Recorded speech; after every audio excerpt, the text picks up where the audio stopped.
Good afternoon again. I welcome you all for my third and final session of bone tissue engineering. So, I'll just explain in a diagrammatic representation. Say this is the producer cell. This produces signaling molecules.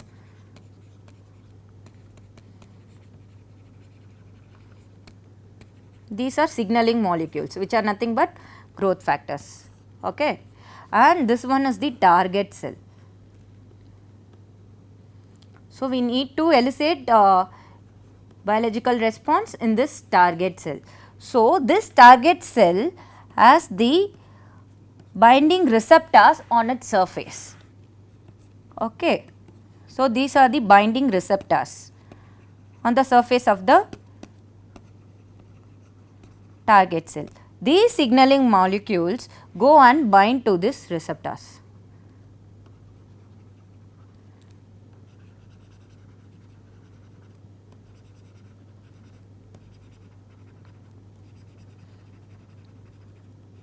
These are the signaling molecules are nothing but the growth factors, and they go and bind to these receptors, and then it regulates the signal transduction pathways.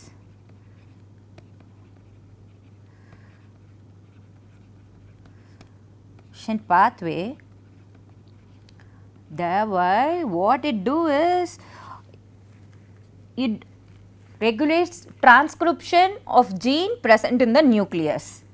Okay. Say this is the nucleus and DNA, it undergo transcription. This is the activation of gene.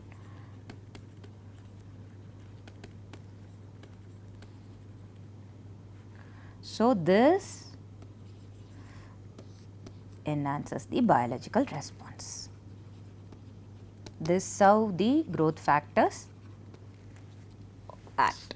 So, signaling molecules go and bind to the receptor present on the target cell, then they regulate the signal transduction pathway and they regulate the gene transcription, then they elucidate the biological response. So, this producer cell has changed this response of the target cell with the help of growth factor. This is how it works. And so, in general, they are the secreted proteins that exert their effects by interacting with specific receptors on the cell surface, as I said, and through paracrine. Paracrine is nothing but where they act on the neighboring cells. The signal transfer takes place in the neighboring cells. In autocrine, as it defines, like it acts on itself in the same cell. Endocrine, where it is transferred in the blood and tissues and it transported through the blood, and in the targeted site it will enhance its property and or elucidate its response. So, this is all about the growth factors, signaling or the signaling molecules. And this table shows the certain growth factors which are responsible in bone tissue engineering application. So, BMP2, which is bone morphogenetic protein 2 and bone morphogenetic protein 7 are FDA approved growth factors, and they are used in commercially available products where they help in the differentiation and migration of osteoblast cells. Osteoblast cells helps in the formation of bone, responsible for the formation of bone, and HGF, which is hepatocyte growth factor, where its function is proliferation, migration and differentiation of mesenchymal stem cells, which are very important cells. This mesenchymal stem cells, it can develop into n number of lineages, not only the bone, it can also develop into cartilage, tendon or marrow, any kind of lineages it can develop. And IGF, which is nothing but insulin like growth factor, it cell proliferation and inhibition of cell apoptosis. Apoptosis is nothing but cell death, it inhibits that IGF growth factor. And PDGF, which is platelet derived growth factor, which are responsible for embryonic development, proliferation, migration and growth of endothelial cells. So, endothelial cells are important for very much important for vascularization, which helps in the formation of new tissue. And TGF beta is nothing but transforming growth factor, helps in the proliferation and differentiation of bone forming cells, anti-proliferative factors for epithelial cells. And VEGF, vascular endothelial growth factor, migration, proliferation and survival of endothelial cells, again it is for vascularization technique. So, these are the several, there are several growth factors. I just picked up the few important growth factors in terms of bone tissue engineering application. So, there are two distinct strategies for biomaterial presentation of growth factors. It can be chemically immobilized into the substrate like polymeric substrate or the matrix, or physically encapsulation. Physical encapsulation can be done. So, there are two mechanisms on which growth factors are encapsulated into the matrix. The first one is chemical immobilization, where it involves chemical binding or affinity or interaction between the growth factor containing polymer substrate and a cell or a tissue, and this will produce the strong localized and interaction in that area. However, it is mainly based on the physical and chemical properties of the substrate as well as the growth factor dose. And the physical encapsulation of growth factors in the delivery system, it is achieved by encapsulation, diffusion and programmed release of growth factor from the substrate into the surrounding tissue. And for this a very good example where which we saw in the last session is video where can you guess where the physical encapsulation or the physical stimulus of growth factor is done? In which mechanism? Yes, ultrasound. So, through external stimuli we are delivering the growth factors. So, this is all about the growth factor strategies and the what are growth factors and the two main strategies for growth factors. And so, to combine everything, all the scaffold, cells and growth factors, and development of an ideal bone graft substitute. So, this picture clearly depicts the properties of the ideal bone graft substitutes. First, the first one, there is the fractured bone, there is a defect in the bone. So, first thought we need to think what kind of base material we need to select, either natural material, it can be natural or synthetic polymer material, but it should be mechanically stable, angiogenic, and it should support the cell growth should be supported by the substitute material. So, the initial thinking should be about the matrix, which is nothing but the scaffold. So, scaffold can be natural or synthetic, but it should be non-toxic, mechanically stable and ideally interconnected porosity. Then the osteoconduction. So, osteoconduction is nothing but the formation of new bone on the surface.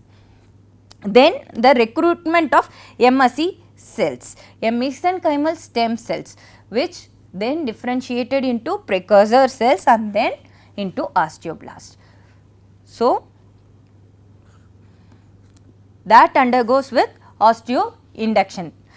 Recruitment of mesenchymal stem cells differentiates into precursor cells and then osteoblast. Then the osteogenesis takes place. Osteogenesis is nothing but the formation of new tissue, which is which can be done with the combination of growth factors, which are nothing but bone morphogenetic proteins, where it regulate, recruits, differentiate and regenerate mesenchymal stem cells. So, osteogenesis takes place and this bone is healed completely.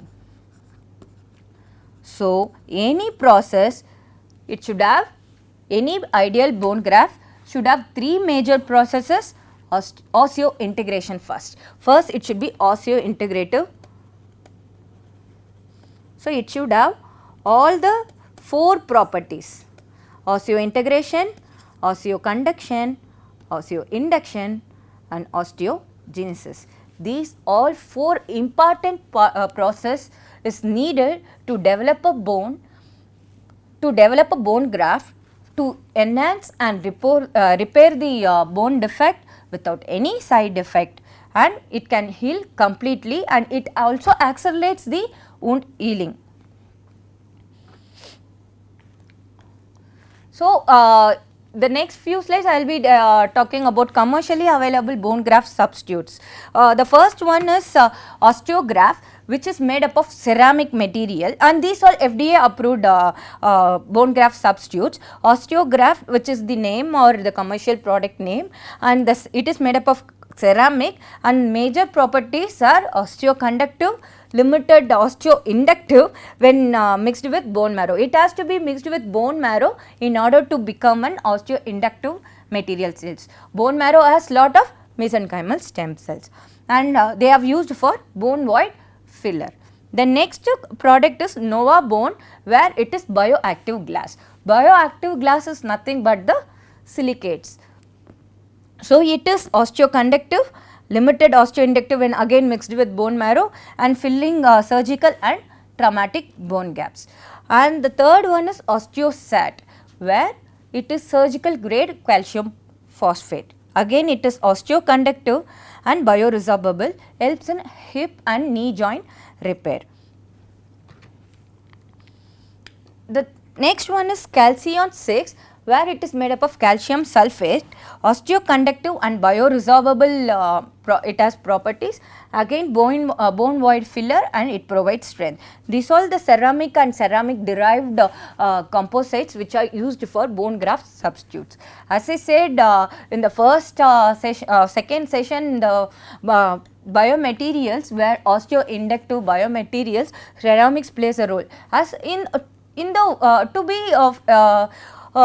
to be straight, ceramic based materials are very much used in bone graft substitutes, because we already know that bone is a organic bone is a composite material which is made up of inorganic hydroxyapatite. Again hydroxyapatite comes under ceramic family, as well as the organic collagen matrix. So, there are many works based on ceramic based materials, and the next one is Norian, where it has been prepared by monocalcium phosphate and tricalcium phosphate and calcium carbonate. It gives very good compressive strength and used in skull bone defect and craniofacial reconstruction, and also it is an injectable paste format. And the third one is odd tissue replacement, where they have used polymethyl methacrylate, which is a synthetic polymer, and so ceramic based, now it is a synthetic polymer based bone graft material, and good strength, durable and surface osteoconductive. It is used for craniofacial reconstruction.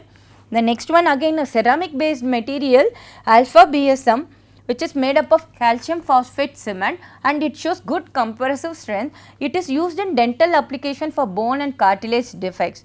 The next is Scorpio OS paste, and which is made up of calcium phosphate and type 1 bovine collagen, natural and synthetic composites polymer, and it provides significantly more calcium and phosphate ions at equilibrium than either of beta TCP or HA hydroxyapatite. It acts as the osteoconductive scaffold for the growth of new bone, osteoconductive scaffold. And the Collagraft, which is the mixture of tricalcium phosphate, bovine collagen and hydroxyapatite, again it is bioresorbable and osteoconductive. It can be used for the treatment of long bone fracture and void filling. And the last one is mainly based on growth factors, which I already told, like BMP2 and BMP7 are FDA approved ones based on OP1 putty, and BMP2 along with collagen matrix, and it is highly enhances vascularization, osteoconductive, and helps in healing of bone fracture. And the next one OP1 putty, which is again BMP7 with collagen matrix, osteoconductive and bioresorbable. It helps in the healing of bone defects. So there are so many bone graft material approved, and they are still in progress. I have just picked up few bone graft materials mainly based on calcium, and few on polymer and calcium ceramic, and few on natural and synthetic polymer, and some FDA approved bone graft substitute based on growth factor strategies. And the cell, since the first one is fresh bone marrow cells, since it is autologous, no need for FDA approval. And the current trends in so that's all about the commercial available bone grafts and few examples of commercially available products. And now the current trends in bone tissue engineering. So currently people have shown more interest in developing mechanically strong porous scaffolds that can retain proper vascularization on osseointegration. The major pitfall of bone tissue engineering is lack of sufficient and timely vascularization of the scaffold. For example, if you place a scaffold in the construct, see there should be an immediate acceptance of the construct with the host, or the vascularization should happen deep into the construct. It should not stop at the upper layer of the construct. So it happens at many stages, and there are many failures because of this kind of issues. So vascularization is a very important phenomena or a strategy for a successful ideal bone graft material. So we should know about vascularization. So vascularization is nothing but the formation of new blood vessels. So the greatest amount of new bone formation occurs in the most vascularized area, whereas inadequate vascularization at bone defect sites also associated with decreased bone tissue repair and regeneration. So vascularization has been identified as the major pitfall for the successful bone tissue engineering grafts.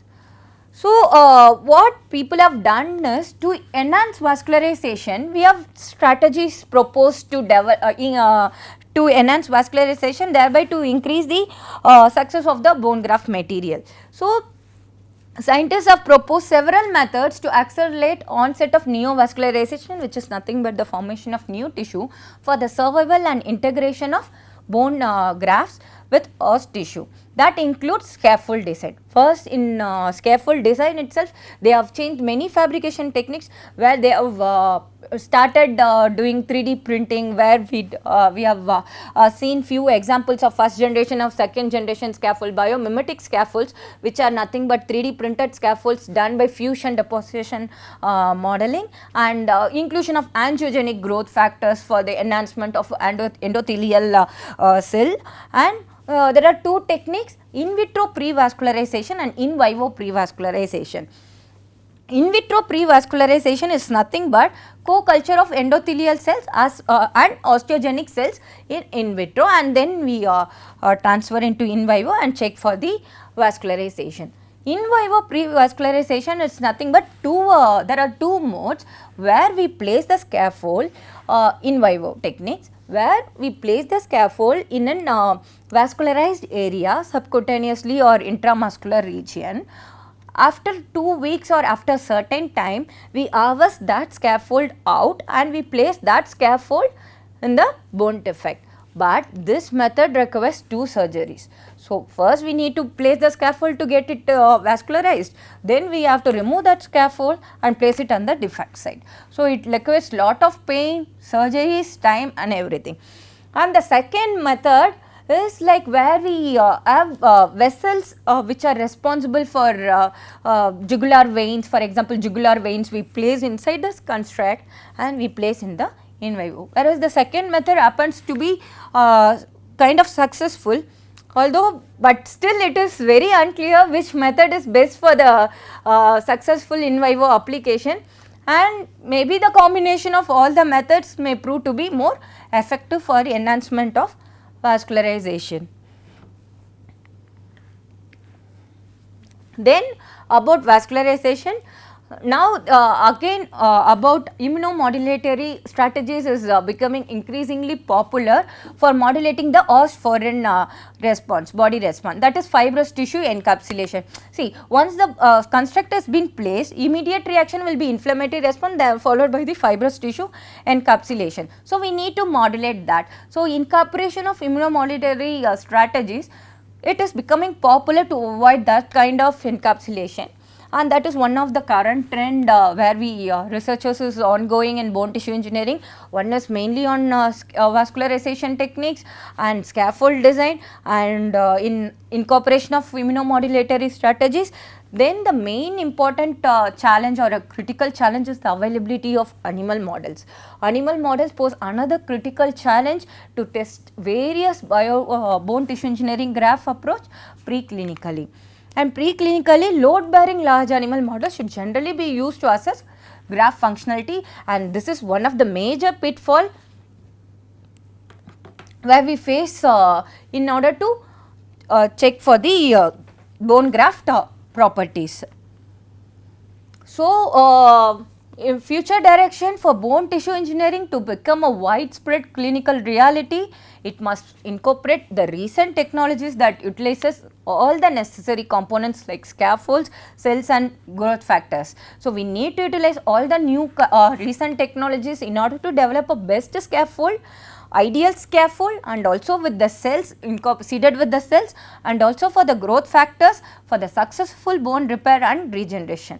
And also some of the efforts must be made to establish efficient intraoperative cell seeding methods as well, to minimize in vitro culture of the bone tissue engineering constructs which allows bone tissue regeneration, for in vivo studies. So, these are the few future directions where we need to focus mainly on to develop an ideal bone repair and regeneration. So, thank you. So, overall picture where we studied about the bone, its basic functions and its anatomy of the bone, and the modeling and remodeling of the bone, and the tissue engineering strategies, scaffolds, growth factors, cells, and the commercially available products, and the current trends and the future directions. Thank you.